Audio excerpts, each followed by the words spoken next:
We concluded in our last lecture that the fulfilling life is the virtuous life. Now it behooves us and Aristotle to explain what it means to say that a person has lived a virtuous life.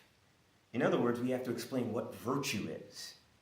As we said, human virtue involves excellence, which involves thinking, because only humans can think and live according to rational principles. So we have to explain what it would mean to live according to rational principles. And the essential motto that we could use is that reason rules the emotions and the desires.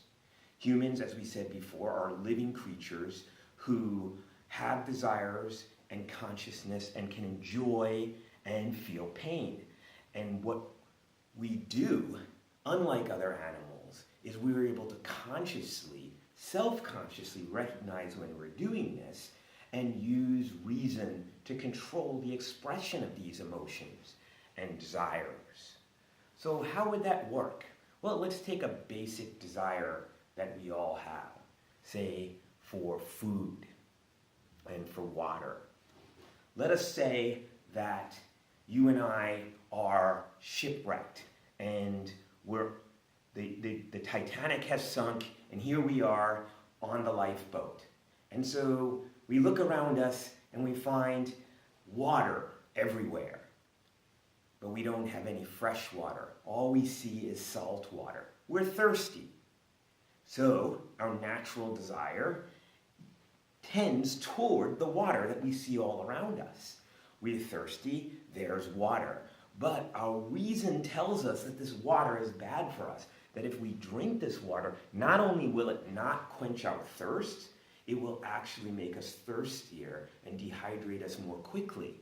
And so, if we're rational, if we're reasonable, what we will do is control that desire, not give in to it, and withhold it. That's reason ruling the desires. And so, if we are human, we can do this, and we can train ourselves to do this well. And when we do it well, then we are virtuous. We are good humans. And so how are we going to do this? How is reason going to control the feelings and desires? By controlling their expression in our actions. Actions are motivated by our feelings, by our impulses, by our desires. And so what we want to do is we want to control the expression. The right amount should be expressed to the right person at the right time, in the right way, and in the right circumstances. So let's go over that a little bit more closely by using another concrete example. All of us feel fear. Fear is a natural human reaction. It's a natural animal reaction. And again, Aristotle is not saying these feelings are bad, but they need to be cultivated. They need to be directed. Feelings are great servants. They're terrible masters. So fear is not bad because it alerts us to danger. But too much fear will paralyze us and make us cowards. And therefore, in an important and hazardous situation, we might die or be a danger to ourselves and others.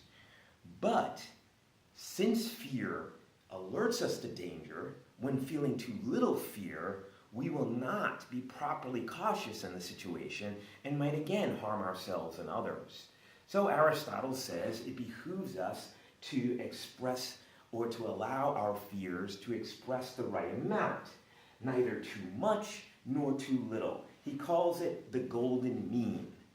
A virtuous action that is controlling fear is a courageous action, one that allows us neither to feel too much fear nor too little fear. Kind of like the Goldilocks story, where you had certain things are too much, the porridge is too hot, or the porridge is too cold, but then the baby's porridge is just right. And that's what we want to feel with expressions of fear. We don't want to feel too much fear because it'll paralyze us and make us cowards, which is despicable and also dangerous for us. But we also do not want to feel too little fear because then we will be brash and overconfident and do stupid things and again endanger ourselves and those we love. And so just the right amount is what we call courage. We don't want to be either a coward or overly bold. We want to be courageous. But again, this involves other people. We might fear the person we are fighting who is the enemy, and that's correct. But we shouldn't fear, for example, our loved ones or our friends or the people who pose no danger to us. So the fear that we feel should be felt toward the right person and at the right time, and that fear needs to come out in such a way that it motivates us to do the right thing. And so courage is that a courageous action is one that channels our fears so that we feel the right amount to the right person at the right time and expressed in the right way. So that involves training, doesn't it? Because let's face it, most of the time that we need courage will be in an important situation, a situation that is so urgent that our decisions will need to be made in the heat of the moment. So, the most rational thing to do is not just simply think through at the time of decision, what is the right way, what is the right amount, is this the right time, have I expressed it in a right way? If I'm doing all that thinking at these urgent situations, then it will often be too late, and the decision, the time of decision, the opportunity will have passed by. This is especially true in the battlefield. When I was in basic training, my drill sergeant said on the battlefield there are two types of people, and only two types of people, the quick and the dead. And so, if we are rational, what we will train ourselves to do is to act rationally in the heat of the moment without thinking, without having to think about it. And the only way you can do that is through training, through habituation. You practice courageous action in less heated moments so that when the time comes, you act without thinking, but you still act rationally. For example, in the battlefield, you have chemical warfare. And so when we were training, we had to learn how to put on our gas masks. And a gas mask is a very complicated thing because it's not just to protect you from inhaling certain chemical agents.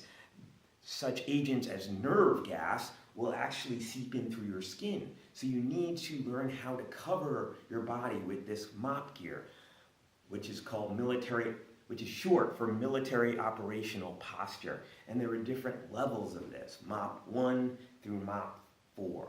And so MOP 1 is learning how to get your gas mask on when the situation warrants it and doing it without thinking. But it's a complicated process. You have to learn how to get the mask immediately out of the holster. You have to then learn how to let the hood come out and out at the right way. Then you need to throw the mask onto your face, and before you even tighten the straps, you need to learn how to breathe out so you can create a vacuum seal between your skin and the mask so that you do not let any outside atmosphere into the mask. And then you need to throw the hood over, tighten the straps, and then wrap the cords around your arms so that you create another seal over your shoulders and your skin. You have to do this quickly. If you do not do this within 9 seconds, you are not quick, you are dead. And so you train so that when the situation comes, when you hear the alarm, you do all of this complicated procedure without thinking. That is creating a habit. So, like the old saying goes, sow an act and reap a habit. Sow a habit and reap a character. A character is a habit accompanied by what we would call an attitude.